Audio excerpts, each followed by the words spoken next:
What's up guys, Sona is playing a new chord and the recent update has strong changes throughout her playstyle and skill order. This video is an update of what I am doing with her right now. I've left a link to the old Sona guide at the end of this video if you wanted to learn more of the basics, but let me start by taking you through what's changed. So, Sona's spell aura range has now been increased, and the ultimate now reduces cooldown reduction on basic abilities by up to 40%, and this also stacks with your general cooldown reduction as well. The passive now does more damage when you use it with Q. It also reduces damage more on W, and the potential is further because it's got better AP ratios. Take note that also Sona's W and E have also been given improved AP ratios. Take the hint. Q now deals less damage at later ranks, and W now heals and shields for more, although it has no more increased healing depending on the target's missing health. So use it earlier in your spell rotation, and keep allies topped up if you can without jeopardizing your mana. E also has elongated and increased movement speed bonus, as well as an improved aura duration. So all of these changes have altered the skill order. W is now the first spell that I max, and after that E is a really good choice against high mobility and roaming comps, or Q can be good if you're ahead and you want to keep up on the damage. I'll go into more depth about my playstyle later.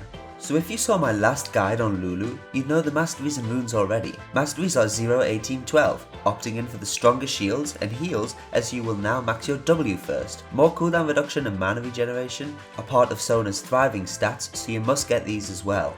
My runes consist of a mixture of armor, health, magic resistance or ability power. You're quite the squishy support and you will benefit from the defense, as you'll likely overpower the enemy bot lane as you'll probably out-sustain them. Minus Soraka of course. Summoner spells are flash, as its potential when paired with Sona's ult is always there, and Ignite is always a good choice for trying to get kills, or when you're up against enemies with lots of healing or high sustain.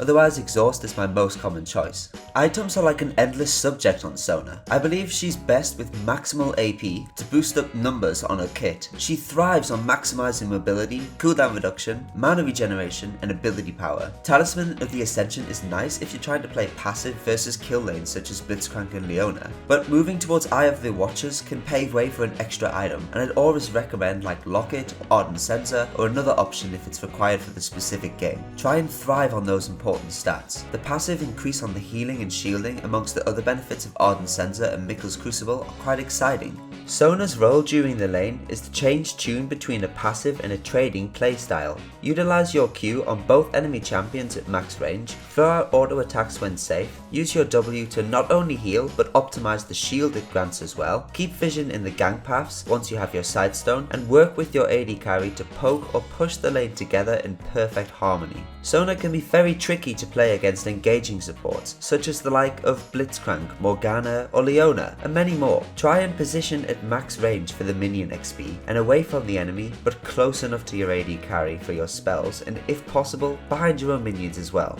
Up against sustain supports, often working with Ignite can get you kills with isolated fights, but otherwise you should have a smooth lane and wait for assistance from your allies for your opportunities. Playing up against other mage-based supports can often be a skill-based matchup, but as you progress with your sustain, you'll often sail ahead. Sona is compatible with the majority of AD carries, although I focus playing with high pokes such as Caitlyn, Miss Fortune or Ezreal, because you can bully your enemies until the music stops. Vayne, Ashe and Kog'Maw also deserve a mention. The potential of follow-up from your ultimate with all of these carries is extremely good, but again, I'd like to say that she's a universal support. Try her out and play your own chords. As always, I will get back to any questions that you could have in the comments below. Thanks for watching and stay tuned for a guide on the updated Leona. Good luck and have fun guys, bye!